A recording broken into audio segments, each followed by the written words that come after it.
Hi, இன்னைக்கு நம்மளுடைய first vlog பண்ண போகிறோம். அதாவது இன்னைக்கு ஃபர்ஸ்ட் விளாகே வந்து எதை பற்றி அப்படின்னு கேட்டிங்கன்னா சீக்பால் பற்றி பண்ணுறோம்.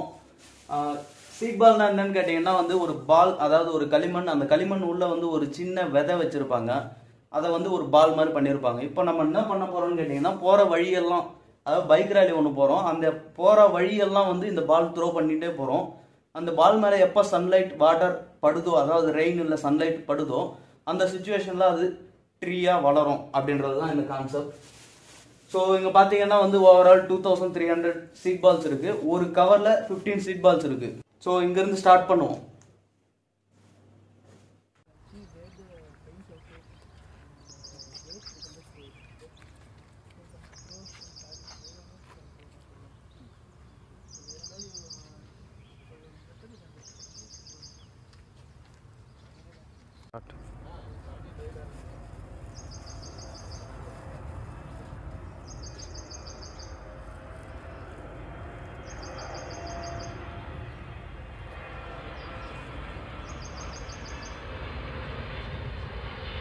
இந்த ஈவெண்ட்டை கண்டக்ட் பண்ணது பிரீமியம் லீக் அப்படின்ற ஒரு டீம் தான். இவங்க வந்து இது தேர்ட் ஈவெண்ட். ஃபர்ஸ்ட் ஈவெண்ட் வந்து இவங்க ஈரோட்டில் பண்ணியிருக்காங்க. அதாவது கிரிக்கெட் ஸ்டார்ட் பண்ணியிருக்காங்க ஃபர்ஸ்ட் ஈவெண்ட்டே வந்து.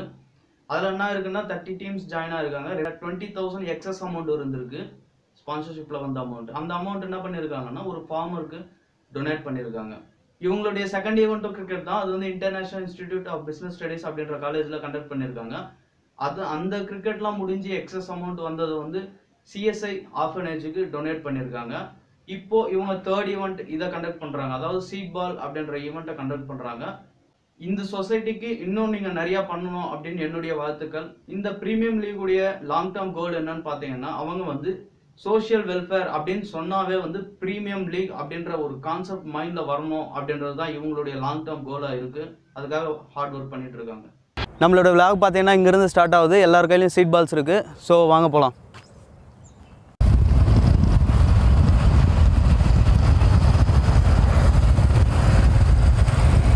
ஸோ இங்கே பார்த்தீங்கன்னா இவங்க தான் வந்து சோஷியல் சர்வெண்ட். இவங்க பேர் வந்து Shailaja. So Hi, this is Shailaja. I am working as a lecturer in PUC and Commerce Department. Thank you. So இங்கே வந்து பைக் ரேலி 2K19 ஸ்டார்ட் ஆகுது. ஸோ நம்ம போகலாம்.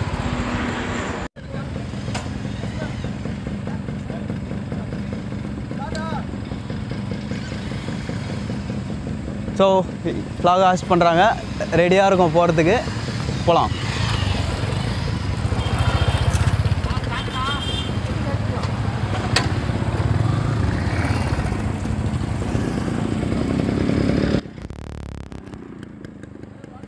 ஸோ இப்போ தான் ஸ்டார்ட் ஆகிருக்கு.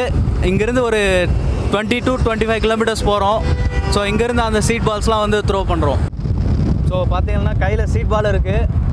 இதோ போகிற இடத்துல எங்கேயாச்சும் ஒன்று அப்படி தூக்கி போட்டுகிட்டே போகிறோம்.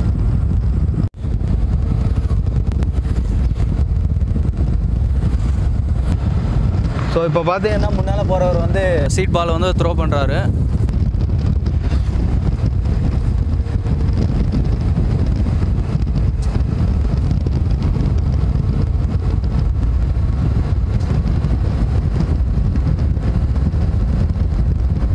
மங்கோலியா பற்றி ஒரு சின்ன இன்ஃபர்மேஷன் பார்க்கலாம். அதாவது வேர்ல்ட்லேயே ஃபர்ஸ்ட் ஏர் பொல்யூஷன் இருக்க பிளேஸ் எதுன்னு கேட்டிங்கன்னா அது மங்கோலியா தான்.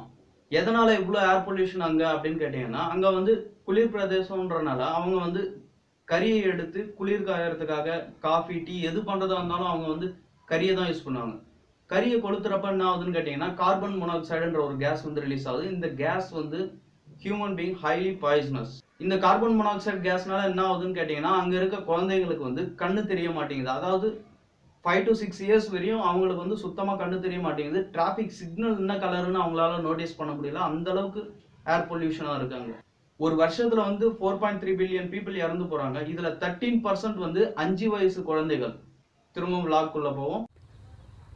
இதுதான் நந்தி ஹில்ஸோட கீழே பார்ட். அதாவது கீழே எப்படி இருக்குன்னு பாருங்கள். இப்போ பார்த்தீங்கன்னா எங்கள் கையில் சீட் பால்ஸ் இருக்குது. இங்கேருந்து நாங்கள் போட போகிறோம். ஸோ சீட் பால்ஸ் இருக்குது.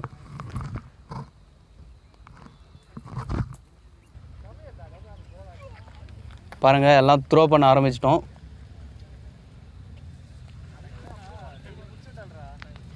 ஸோ மற்ற டைரெக்ஷனில் த்ரோ பண்ணுறாங்க இவங்க.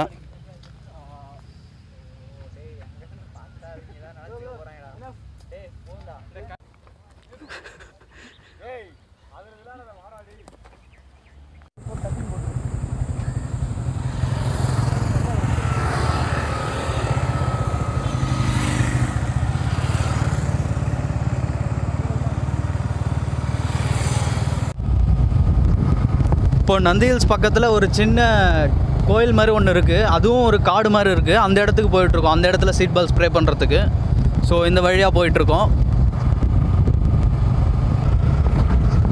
அந்த இடத்தோட என்ட்ரி இது தான். இப்போ தான் உள்ளே என்டர் ஆகிறோம். மங்கோலியா பற்றி சொல்லியிருந்தேன் இல்லைங்களா, ஆஸ்திரேலியாவில் குளோபல் வார்மிங் நடக்குது. இதை பற்றி கொஞ்சம் பேசுவோம். ஆஸ்திரேலியாவில் என்ன நடக்குதுன்னு கேட்டிங்கன்னா, அங்கே இருக்க ஐஸ் எல்லாம் வந்து கரைஞ்சி தண்ணியாக போயிடுது. இப்போ அங்கே இருக்க பென்குயின்ஸ் என்ன ஆகுதுன்னு கேட்டிங்கன்னா, அது ஒரு உயர் பிரதேசத்தில் இருக்கப்போ அங்கேருந்து நார்மலாக குதிச்சு பழகிருக்கும். இப்போ என்ன ஆகுதுன்னா, அது அங்கேருந்து குதிக்கிறப்போ பாறையில் அடிபட்டு இறந்து போகுது. 1950 வரையும் ஒரு வருஷத்துக்கு 1000 பென்குயின்ஸ் தான் இறந்து போயிட்டு இருந்தது. ஆனால் இப்போ 2018 சென்செக்ஸில் பார்த்தது என்ன தெரிய வந்துச்சுன்னா, ஒரு வருஷத்தில் 1,50,000 பென்குயின் இறந்து போகுதுன்னு தெரியுது. இந்த ப்ரீமியம் லீக்குக்காக, அதாவது சோஷியல் வெல்ஃபேருக்காக இந்த ஈவெண்ட்டை ஸ்டார்ட் பண்ணவர் இவர் தான். ஸோ நம்ம நண்பர் தான். இப்போது இந்த ஈவெண்ட் பற்றி இவர் சொல்கிறாரு, கொஞ்சம் கேளுங்க. எல்லாத்துக்கும் வணக்கம் ஃப்ரெண்ட்ஸ். இந்த சீட் பாலுங்கிறது பார்த்திங்கன்னா என்ன இதுக்காக போடுறோன்னு பார்த்தீங்கன்னா, இதில் வந்து ஒரு மாட்டு சாணமும் களிமண்ணும் கலந்தது கலவை தான் அந்த விதைப்பந்துங்கிறது. 6 விதைகள் இருக்குது. இந்த 6 விதைகளில் வந்து நாம் ஏதாவது ஒரு பிளெயினான சர்ஃபேஸில் வந்து நம்ம போட்டோம்னா அது தானாக முளைச்சி வரும். இது நம்ம எந்த பராமரிப்பும் தேவையில்லை. இது முதல்ல பார்த்திங்கன்னா ஜப்பானில் சேர்ந்தவர் தான் ஒருத்தர் கண்டுபிடிச்சார். இது பல வருஷத்தில் வந்து நம்ம ஊருக்கு வந்துருக்கு. இப்போ பெங்களூரில் பார்த்துக்கிட்டிங்கன்னா அதிகப்படியான வந்து தைல மரங்கள் வந்து அதிகமாக இருக்குது. தைல மரங்கள் இருந்தால் வந்து வாட்டர் அப்சர்வேஷன் வந்து அதிகமாக இழுக்க ஆரம்பிக்கும். ஸோ அதனால் அந்த மரத்தை வந்து அழிச்சிட்டு இன்னொரு மரத்தை நம்ம நட்டு வச்சுட்டு மறுபடியும் ஒரு ஃபாரஸ்ட்டை வந்து கொண்டு வர முடியாது. அதனால் வந்து இந்த சீட் பால், அதாவது வந்து வாகை அப்படின்னு சொல்லிட்டு ஒரு மரத்துடைய வகையான ஒரு மரத்தை வந்து நாம் வந்து ஒரு மரமாக நடாமல் ஒரு பந்துலேயும் 6 விதமான விதைகள் இருக்குது. 6 விதைகள் இருக்குது. அந்த விதைகளை வந்து அந்த பிளெயினாக இருக்கிற சர்ஃபேஸில் வந்து போட்டோன்னா இப்போது அதிலேருந்து வந்து மரமாக வளர்ந்துக்கும். ஸோ இதுக்கு வந்து நம்மளோட டீம் வந்து நிறையா ஒர்க் பண்ணிகிட்டு இருக்காங்க, நிறைய இடத்துல ஸ்ப்ரே பண்ணிகிட்டு இருக்காங்க, எங்கெங்கெல்லாம் பிளெயினாக இருக்கோ. ஸோ இந்த ரேலி வந்து நாங்கள் இப்போ தான் ஸ்டார்ட் பண்ணியிருக்கோம். நாங்கள் வந்து ஒரு 30 கிலோமீட்டர் வந்து பைக்கில் இருந்து ட்ராவல் பண்ணி இங்கே ஒரு நந்தி ஹில்ஸ் அப்படின்ட்டு அந்த இடத்துல தெரியும் பாருங்கள். அது வந்து நந்தி ஹில்ஸ் ஒரு 7 கிலோமீட்டர் சரௌண்டிங்கில் இருக்குது. அது ஃபாரஸ்ட்டில் வந்து நிறையா பிளெயின் சர்ஃபேஸ் இருக்குது, அடிக்கடி மழை பெய்யக்கூடிய பகுதி. ஆனால் வந்து அதிகப்படியான வந்து தைல மரங்கள் தான் இருக்குது. தைல மரங்களுக்கு மாறாக வந்து நாம் இந்த ஒரு நாட்டு மரம், வேப்ப மரம், இந்த மாதிரி வாகா மரம், இந்த மாதிரி மரத்தை வந்து போடுறதுனால மறுபடியும் குளோபல் வார்மிங்க்கு வந்து தடுக்கிற மாதிரி. ஸோ இதே மாதிரி வந்து நீங்கள் உங்கள் ஊர்லேயும் வந்து நீங்கள் பிளெயினாக ஒரு மலையிலையோ ஒரு பிளெயினாக ஒரு காட்லேயோ நீங்கள் இந்த மாதிரி ஒரு விதைப்பந்தை போடலாம். இந்த விதைப்பந்தை செய்கிறத வந்து நம்ம வீட்டிலே நம்ம செய்யலாம். இதோட செய்யமுறை பார்த்திங்கன்னா, ஒரு களிமண், ஒரு மாட்டு சாணம், எந்த விதமான நாட்டு விதையோ 1 இல்லைனா 2 இதை சேர்ந்துட்டு ஒரு பால் மாதிரி பிசைஞ்சிட்டு நீங்கள் பிளெயினாக இருக்கிற இடத்துல நீங்கள் போட்டுட்டிங்கனாவே அது தானாக மரமாக வளர்ந்து ஃப்யூச்சருக்கு வந்து இது பண்ணி தரும். ஸோ இப்போ இருக்கிற இதில் வந்து எல்லோரும் வந்து ஒரு வீட்டுக்கு ஒரு மரம் வளர்ப்போம் அப்படிங்கிறாங்க. வீட்டுக்கு ஒரு மரம் வளர்க்குறது பெருசு இல்லை, அதை நான் வந்து பராமரிக்கணும். அதை பராமரிக்க முடியாதனால தான் இன்றைக்கி நிறையா மரங்கள் நட்டு வச்சதுக்கப்புறமும் போக முடியல. ஸோ அந்த மரத்தை வந்து நாம் பாதுகாக்கணும்னா நாம் ஒரு மரம் நட்டால் இன்றைக்கி பத்தாது. ஏன்னா இன்றைக்கி இருக்கக்கூடிய குளோபல் வார்மிங்கில் வந்து அதிகப்படியான ஏர் பொல்யூஷன், வாட்டர் பொல்யூஷன் நிறையா இருக்குது. நிறைய பேருக்கு ஆஸ்துமா கூட இதில் வருது. அதுக்கு ஒரே சொல்யூஷன் நம்ம மரத்தை நடுறது தான். ஒரு மரத்தை நட்டு நாம் வந்து ஒரு ஃப்யூச்சர் கொண்டு வர முடியாது. அதுக்கு மாற்றாக தான் இந்த விதைப்பந்து அப்படின்னு சொல்லிட்டு கொண்டு வந்திருக்கோம். ஒவ்வொரு மனிதனும் ஒரு 100, ஒரு 1000 விதைப்பந்துகள் வந்து அவனால் அந்த முடிஞ்சது இந்த உலகத்தில் ஸ்ப்ரே பண்ணானா இன்னொரு 10 வருஷத்தில் வந்து என்விரான்மெண்டல் நல்லாயிருக்கும். நாமளும் இன்னும் ஃப்யூச்சரை வந்து நிறைய இது பண்ணலாம். இயற்கை சீற்றங்கள் எதுவும் வராமல் பார்த்துக்கலாம். அதுக்காக ஆரம்பிக்கப்பட்டு தான் இந்த இதுக்காக நண்பர் சதீஷ் வந்து நிறையா சப்போர்ட் பண்ணி தந்திருக்காரு. மிக்க நன்றி. ஸோ இதை பற்றி ஒரு கிளியராக சொல்லியிருக்காரு. இதிலேருந்து மெயின் தீம் என்ன அப்படின்னு பார்த்தீங்கன்னா வந்து மேக்ஸிமம் வந்து நம்ம ஃப்யூச்சர் ஜென்ரேஷனுக்கு வந்து நல்ல ஒரு என்விரான்மெண்ட் கொடுக்கணும் அப்படின்னு நினச்சிங்கன்னா கண்டிப்பாக நீங்கள் இதை பண்ணலாம். பெரிய செலவு ஒன்றும் ஆக போகிறதில்ல.